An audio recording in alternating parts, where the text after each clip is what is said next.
Hey, what's going on everybody? Commander Crane here, and we are back with another Pioneer deck tech, and today we're going to be talking about Bant soldiers. I'm very excited to share this list with you. As always, at the end of the video, let me know in the comment section below, what do you think about the deck? Is there a spicy soldier that I forgot to include in this deck, or do you have suggestions for upcoming videos? Just let me know in the comments section. And again, real quick before I hop into the video here, a little bit of backstory on this deck. So I know we featured soldiers here on the channel before. It's definitely not new. And like the previous video that I recorded for the channel here, which was Golgari Legends, definitely check that video if you haven't already.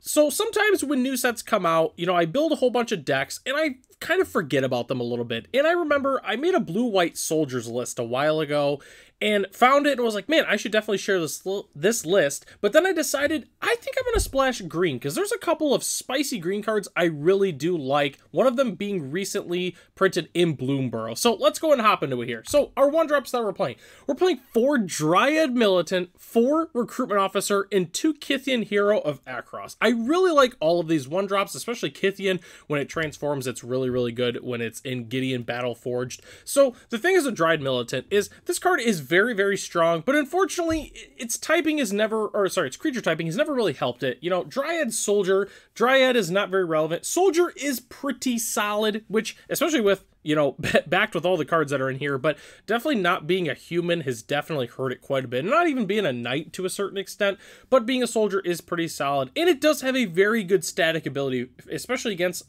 decks like Is It Phoenix, for instance. And the Recruitment Officer and obviously Kythian are pretty self-explanatory. They are both fantastic cards I see play in the mono white humans deck, which there is a lot of humans in this deck, but there's also a decent amount of non-humans that are also very strong. So next slide here, really just the core of the deck, the 2 drops. We're playing 4 Burrow Guard Mentor. Yes, this card is also a soldier. Yes, it is a rabbit, but it's also a soldier. Definitely a huge fan of it. It just gets really big. The more creatures we play, this card gets gigantic. So definitely a huge fan of Burrow Guard Mentor. We're also playing 3 copies of Harbin Vanguard Aviator and 4 Thalias. So Harbin is just fantastic. It was arguably the best card in the human soldiers deck that was being featured for a long time in Standard. It's still Standard legal, but it is definitely not as popular as it once was. And then Thalia is Thalia. It just happens to be a soldier. Thalia is a fantastic card. Really not a lot I have to say about it. The card is definitely very good. All right, so then the next slide here, we have some of our lords and technically our removal. 4 Valiant Veteran, probably the least played lord from Dominator United, but this card is really good. It's a 2-mana lord, gives our other soldiers 1/1, and then for 5 we can exile it from the graveyard to put a 1/1 counter on each soldier we control, which is really good. Huge fan of that. We're also playing 2 copies of King Darien. I do like this card. I really wanted another lord, so it is a 3-mana lord, but, you know, the late game mana ability is pretty solid, being able to pump out more tokens. The sacrifice effect, we're not going to do that very often, but hey, if we do have some tokens in play, you know, it is something we definitely can do. If they're going to rat the board anyways, we can sacrifice it and save our tokens, which is definitely very sweet. And then we're playing 4 copies of Brutal Cathar. Brutal Cathar is just absolutely fantastic. Once again, just happens to be a soldier, but the front side being a Banisher Priest is really good. The back side, obviously, it is not a soldier when it's like that, but, you know, whatever. It's still a 3/3 first striker with Ward, which is pretty solid. So definitely a huge fan of the Brutal Cathar. And then the couple cards we still got to talk about. We're playing 2 Skystrike Officer and 4 Collected Company. Skystrike Officer is sweet. It makes more dudes. It says whenever it attacks, makes a 1/1, which is just really good. And then tapping 3 soldiers that are untapped to draw a card is also fantastic. Kind of reminds me of Crypt Breaker a little bit. It's kind of got, you know, somewhat similar effect there. And then Collected Company, part of the reason I decided to go green along with Dryad Militant and Burrow Guard Mentor. Collected Company, I don't need to say anything about it. The card is definitely very good. So that's the entire main board. Let's go and hop into the lands real quick, which our land base is pretty simple. So we're playing 4 copies of Fortified Beach. Obviously we have to. It's a soldier land. We're definitely going to be playing it. We're also playing 4 Seachrome Coast and 2 Botanical Sanctum. We're also playing 4 Razorverge Thicket, 4 Temple Garden, and 2 Cavernous Souls. I'm only on 2 Cavernous Souls just because, keep in mind, if we play all of the, like the rainbow lands that can help pay for the humans, we don't really have that many sources for our sideboard cards, so do keep that in mind. That's why I'm just playing 2 copies of Cavernous Souls. We're also playing 2 copies of Mutavault and 1 Plains. And as our spicy basic land of the day, we're playing this 10th edition Plains. I'll be honest with you, I had no idea what planes I was going to feature in this video.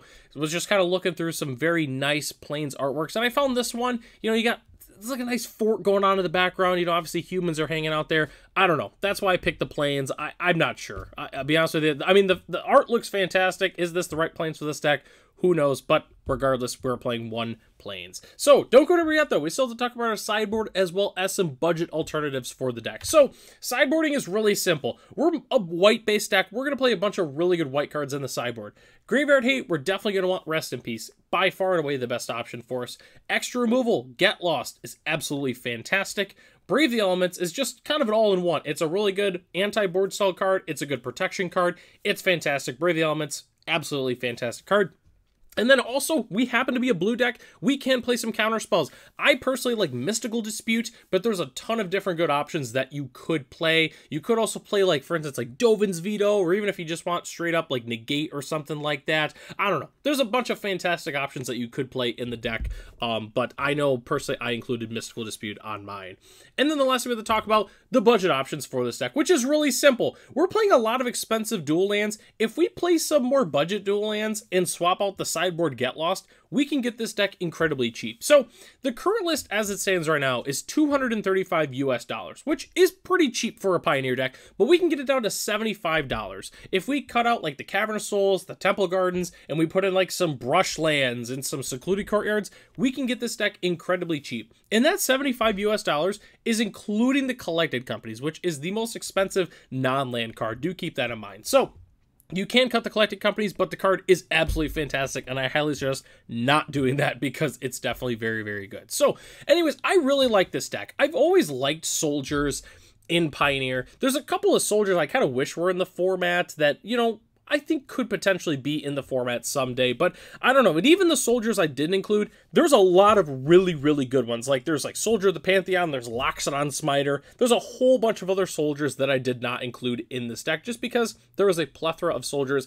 in Pioneer, and this deck I think is pretty darn solid. So let me know in the comment section below if you have something similar or if you ended up building this list yourself. And that takes us to the end of the video here. Thanks so much for watching. The deck lists are in the description below if you'd like to go ahead and check those out. Huge shout out to our channel members, Ralph, Matt, Arcadius, Ray, Gary, and Saranoki. If you were interested in being a channel member, excuse me, it's only $1 US a month. You get access to the exclusive Discord as well as other features here on the channel. So I'm Commander Crane. Thanks for watching this video, and I hope to catch you in the next one.